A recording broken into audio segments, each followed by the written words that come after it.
the boxing journey, paano ka napunta, Yeah. paano ka na-hook, paano ka na-in love sa boxing, and ano yung mga nangyari, 'di ba? Kwento mo ano ba yung mga nangyari, paano ka napunta dun sa level na, okay, pwede pala to, may maghahamon ako, tapos meron naman palang pumapalag, di papalag din ako, 'di ba? Yes, sir.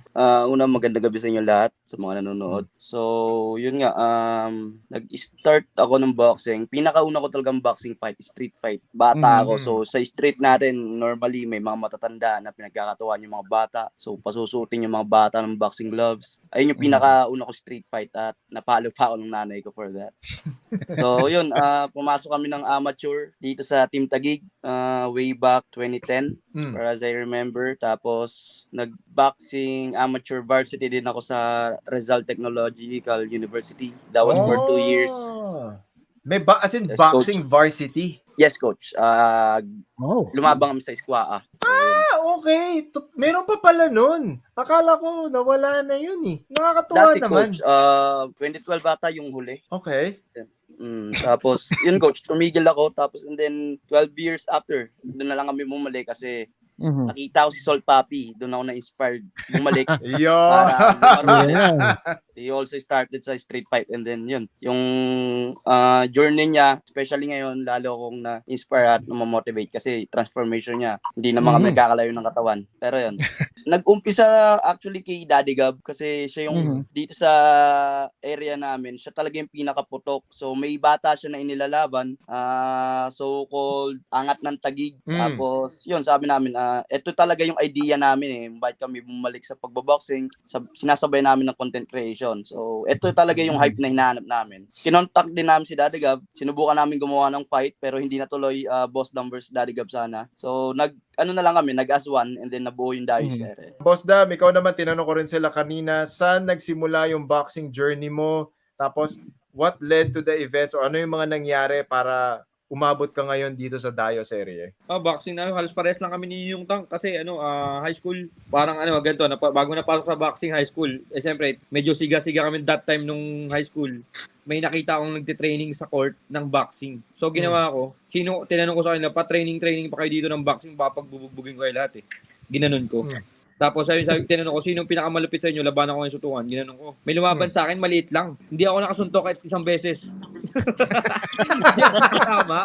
Tapos, galit ako sa sarili ko kasi napahiya ako noon. Tapos ginawa ko, gabi, doon pagkagabi na yun, nag-training na ako ng boxing. Tapos bala ko, kabukasan babalik ako doon, tapos lalabanan ko. Umuwi na ng probinsya. Tapos doon na nag-start, nag-training na ako. Araw-araw. Tapos 1 week ako nag-training, tapos nilaban agad ako sa ring. Yun, nanalo hanggang nagtuloy-tuloy, hanggang naging varsity kami ng school. Tapos, ayun, napasok na ako sa NCR team hanggang lumalaban na sa national nung high school. Pagkatapos nun, napalitan yung mayor, tapos natigil na. Di ba, started young, grassroots program. So dito natin nakikita may grassroots program that was in place, supported you all throughout high school, and then nagkaroon ng gap. So ano yung nakikita nyo, in your opinion, ano yung nakita nyong gap between bakit hindi siya nagtuloy, hindi kayo nagtuloy-tuloy based dun sa program, and at the same time, paano kayo bumalik? Yes, coach. Yung una, commitment. Sunod, responsibilities. Tapos, support. Kasi, commitment. If hindi ka totally fully committed sa gagawin mo, like boxing, hindi ka disiplinado, walang mangyayari. And then that time, mabarkada rin kasi ako, coach. So, yung commitment, hindi ko na ibigay sa boxing. And responsibilities as a panganay, kinakailangan ko munang magbanat ng buto, kumita ng pera na hindi agad-agad maibibigay ng boxing kasi talagang pag nag-uumpisa ka, halos walang bayad eh.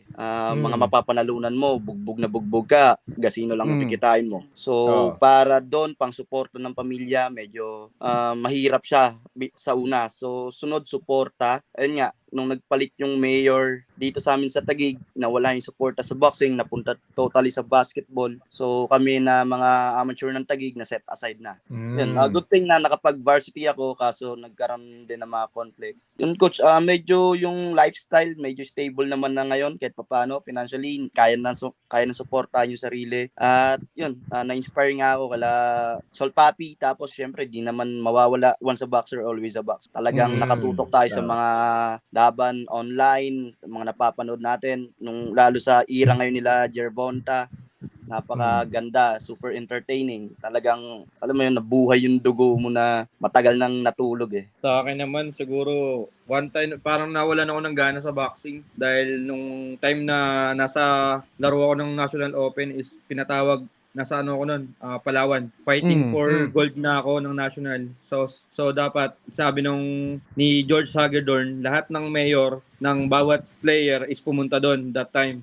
So, ang mayor na nun is napalitan na nga. So, si Lani Cayetano na, ganun. Tapos, yun, inimbitahan, pinadala ng letter. Masaklap nun, baga pagdating doon is walang pumunta sa akin na mayor. And then, ang nangyari is, ang umattend sa akin is mayor ng Tiger City.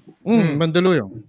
Tapos, naging ang nakakalungkot nun kasi lumalaban ako fighting for gold na is yung damit ko tagig pero yung yung team ko naging Mandaluyong. So parang naampun ako ng Mandaluyong that time. Tapos yun, wala na nang gana mag-boxing. Tapos yun, siyempre wala naman kaming financially na kasi sobrang hirap talaga namin dati. Tapos yun, tumigil na ako mag-boxing, nag-aral na lang ako tapos nag-construction, tapos nung wala na. Tapos nabalik ako sa boxing, baga hindi pa rin mawawala yung dugo mo sa boxing pag nanggaling ka na doon eh. Kahit anong mangyari. Kumbaga, nanonood ka pa rin ng mga TV, mga ganun. Tapos yun nga, namamotivate ka ng iba. Tapos yung nauso yung mga online na vlogging na ganito, sabi ko, what if mag-boxing kami, mag-online, ganun din. Kaya pinasok ulit ng box. Diba? Ayun lang, baga, hindi para pagkaanuhan, vlogging lang rin. Kasi wala na, hindi na makakabalik kasi sa age kasi sobra na eh. Baga, hindi na para balikan ulit. Baga, wala, libangan na lang talaga, gym, tapos